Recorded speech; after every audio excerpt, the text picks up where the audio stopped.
Some tips on election day on how to leverage social media during the primaries. Hey everybody, Dennis Schiraldi.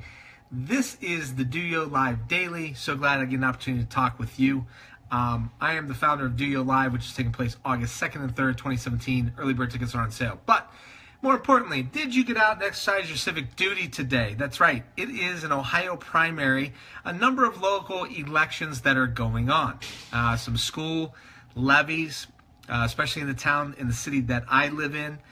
There are on the ballot, there are a number of, there's a judge vacancy, a seat is coming open. So a number of judges that want to grab that spot have jumped on board for this primary. So what I want to talk to you today a little bit about, this is why you build your social media profiles now, because the candidates that are running for judge, and let this be a lesson, there's going to be a fairly substantial election come next fall in Youngstown, Ohio, where we will end up seeing a contested mayoral run. Probably a lot of other candidates are on the docket. We've got Joe Schiavone locally that's going to be running for the governor of the state of Ohio. So the thing that I can one of the biggest things that I can impress upon, whether you've got a levy or whether you're trying to win an election, is the fact of the matter is that you have to build an audience now. And the reason why you have to build that audience now, because you know today's election day. And as people go to the polls, and in the spring elections, it's not significant at all. But the Mahoney County Board of Voters can tell you approximately how many people have voted in previous spring and fall elections. That's a very important number from a demographic perspective, because we know from an online targeting perspective that we can really drill down and identify these people. To give you an idea how Facebook's working right now, for about $50, you can reach about 10,000 people. So when you look at that ratio, you can impact a pretty big audience month over month with investing $50 to $100 of spend.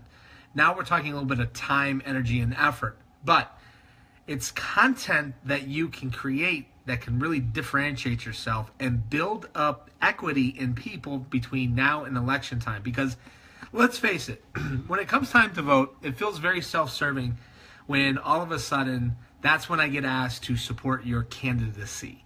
And if you really work at it between now and next fall, and you build that audience and you build value by giving away advice and transparency on your agendas, what you want to fix, civic-minded stuff, all the good that's going on in the community, what you're going to fix, your opinion, your stance, it comes across as very authentic. It comes across as, well, authentic and real are the same thing. And you don't necessarily have to rely on traditional media as much, where that spend is much greater in a very crowded sea, where you can control that message. You can get on Facebook Live and talk for 45 minutes. Yeah, true. I may not log in and listen to what you have to say for 45 minutes, but that's going to continue to build something that I've been studying lately, is cognitive fluency. And that's why brands stay consistent with their font, their logo. The more familiar that you are with this mug right here, the more familiar you will become and comfortable you will become when it comes time to ask you for something. And in this case, we're talking about spring primaries versus fall elections, and that call to action may be that I want you to come out to the poll to vote for me. Now, I get it. We're in the spring. It's 2017. You should get out and vote. It's your civic right. It's your civic duty. And that's an important thing to do. The fact of the matter is, I understand that a lot of us are still suffering a little bit of that hangover from the fall election. It was exhausting, both physically, mentally, emotionally. Hopefully you've gotten over the emotional roller coaster ride of the election, and now whether you're celebrating or still traumatized by the ongoing results of that election. I get why the fact that this one you might still be suffering from that hangover from last fall. But in any case, it's really important, obviously, to get out and vote. From a levy perspective, I don't mean to be disparaging to any schools that are out there, because the old adage is this, that we ran off these platforms when we want to pass a school levy that basically says, look, you got to vote, you got to do it for the kids. We either build schools today or jails tomorrow. And that was essentially the mantra. But people know that in today's day and age, we all work very hard for our money. In order for us to be able to justify that taxes are going to go up as a result of improving our schools, there needs to be a ton of transparency. We need to know how you're spending the money. We need to know and have a pathway of what you plan to do with the money. Not only that, it's very easy to identify an audience, especially, again, I could come back to Facebook, of people that actually live in that particular city, in that environment. So my suggestion is, again, you have a tremendously large marketing opportunity with a built-in resource. Most schools today, they have visual arts. They have classes that are dedicated towards social media. Put these students to work on meaningful projects, not just worksheets, right? Not just this pile of worksheets to say what it is. Give them meaningful projects. Form committees with parents. Form committees with children. I say children, with kids in the school, and give them the opportunity to be your built-in marketing department. Now, you have all types of content that you can go out and you can grab great stories that as a person in the community that wants to support the community wants to learn about. Extracurricular activities, play, theater, art, band, football, basketball, baseball. How are your sports teams doing collectively? How are the individuals doing as a part of that bigger audience? I would love to see the superintendent or the principal of a school do a weekly Facebook Live. Tell me about updates that are going on in the school, in the community, how you're interacting, how you're engaging. Give us the fiscal update, give us the curriculum, academic update, what's going on, and share that information with us in a very transparent, connect with us as community people, as a community leader. And by doing that year-round, what's going to happen is you're going to build up equity in the people that you're going to ask to come out to vote for your levy. And at that point, you don't have to put a sign up that says, no new increases, nothing new. Just keep it the same, pass our levy, it's for our kids. You don't have to do that at that point because you've been bringing us value all year round by informing us what's going on. The barrier to entry is so nominal at this point that you have this opportunity to pick up your handheld device and very simply, just as we do with DOYO Live, is to communicate with your constituents and spread your message, be an evangelist, and leverage your resources and find the stories and paint the picture. Newsletters are fine. A print publication to the house, if your budget permits, that's fine too. But again, from a social media perspective, you have this awesome opportunity to engage with us. Leverage your Instagram platform to be able to show us high-end imagery of things that are going on in your school throughout the day, even or at events. That is an awesome way to tell the story about your school. And let's face it, a public school that's trying to pass a levy that is basically asking for money is no different. It's completely a brand. And in order for a brand to be able to advance their cause and make money, they have to tell their story. And you have to paint the picture in a compelling way. And I'm telling you, you just can't go back and rely upon the fact that it's for the kids. I love that. I mean, I've got 3 kids myself, but the fact of the matter is we need reason and we need value. So go in and look for the stories that are within your school system and tell those stories. Entrust your students, give them guidelines to follow, and let them do a takeover of your Instagram account. Do you really want to connect with the students that are in your school? You better be willing to speak their language. Get on Snapchat. So many brands, so many businesses that are experienced that are out there discount the validity of Snapchat. I live in this world where I think you can't take anything off of the table when it comes to the digital landscape because what you're doing today isn't going to work tomorrow.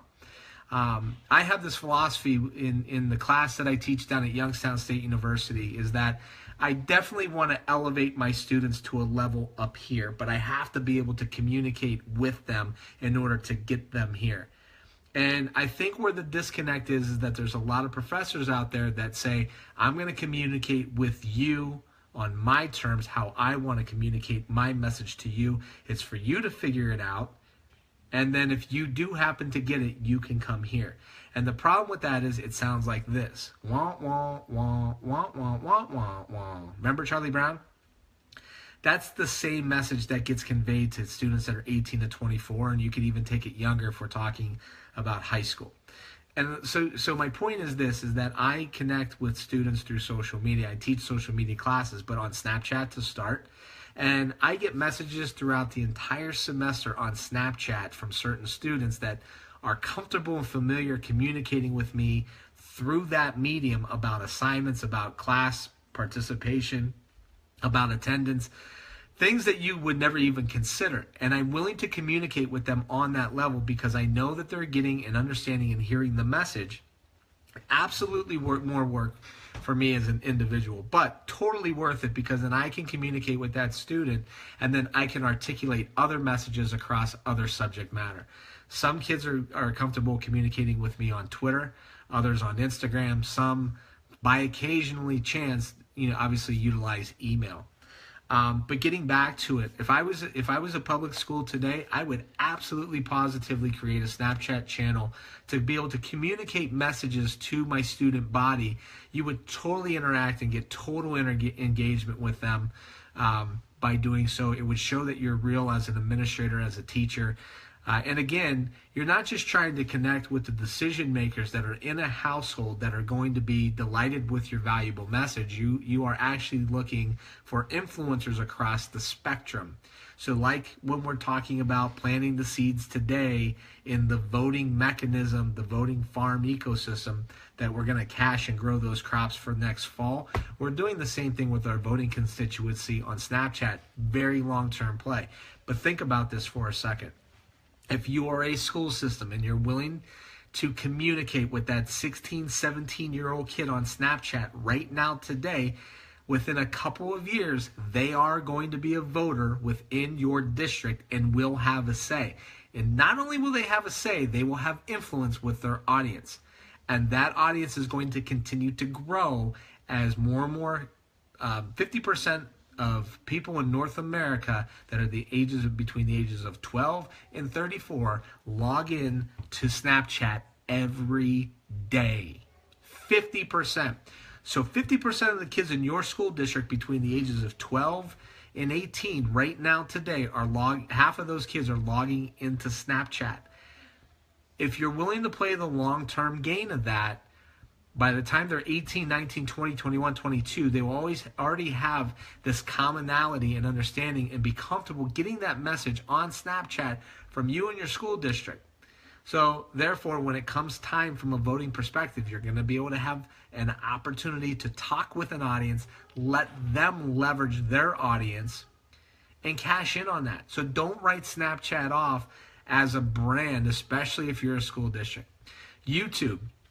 Great opportunity, again, for anyone in the school district to be able to record the video. Maybe you go live on Facebook, download that out of Facebook, and then upload that into YouTube. The other thing from our webinar that is recorded and available on demand from Jeff Leo Herman about a week ago, we talked to you about how you make marketing videos from simply using your iPhone.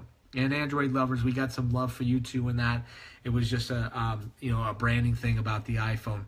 In any case, the point is that what Jeff articulated in that webinar, that again you can view on demand, is that you can and have been able to for a very long time be able to create a video on YouTube and make the link unlisted or private, and then send especially that link, and only the people with that link can view that information. Hugely important. Maybe you want to record a message and you only want the class of whatever to view that video, or maybe you just want people to feel more special and you don't want that out there on the public web. But it is a great opportunity, again, for any high school to take advantage of that video mechanism. Again, from a content perspective, you've got students, you've got extracurriculars, you've got funding, fiscal responsibility, curriculum development, what's going on in your school. Don't wait to do that monthly newsletter. Step up with the modern technology that we've got. Be transparent, build your audience, give away value, communicate with us 365 days a year. So when it comes time to put a levy on the ballot next fall, you absolutely positively, your job is going to be significantly easier than trying to do that one time a year sign thing. I'm telling you, you will reap the benefit of it, but it's a long-term slog. It's hard work to have to do it weekly. But look, I'm guessing in the school system that you're in right now, the principal or the superintendent goes on and does morning announcements. All you have to do is record that. That would be cool if we all got a chance to see that. And again, if you are in the political landscape and you're running in a primary and you're looking to win that election next fall, don't wait until October or November and say, I should have built my Facebook, up to 1,000 or 2,000 or 5,000 followers. Don't wait to get that following on Instagram. Start bringing us value now. Do a weekly show about your political candidacy and what you stand for. Get us to log in. Tell your message. You can control that completely. In any case, thank you for dropping by. Dina, thanks for dropping by. We've had a few others today. Let me know what you think. We've got some comments down there. Share this with your friends that are running for the elections today. There's still time to get out and vote. Share this with your school district. I'm sure they'll find some value in that. And again, DOYO Live 2017. We have 15 plus breakout sessions. Deborah Jasper is the CEO and PhD of Mindset Digital. She gives over 30 talks a year in a number of both in North America and international countries. She's headed up PubCon twice. She is going to be our keynote speaker here in Youngstown, Ohio on August 3rd. We've got at least 5 people that are speaking at large, nationally known, reputable conferences that the average to just get in the door is $1,500. So we've got a depth of talent that's going to be at our event. Our early bird tickets are on sale right now for $150. Will get you in the door. Take advantage of that pricing model that goes away May 31st. Use the promo code Facebook for an additional 10% savings. And thank you so much, everybody, for dropping by. This is Dennis Schiraldi. I'm going to sign out, and I'm going to go take, in case you haven't met Hooper yet, that's our puppy. That's a Labrador Retriever, growing daily, very active. I'm going to go get a little exercise, do some thinking. I advise you to do the same, and you all take care. Have a great evening.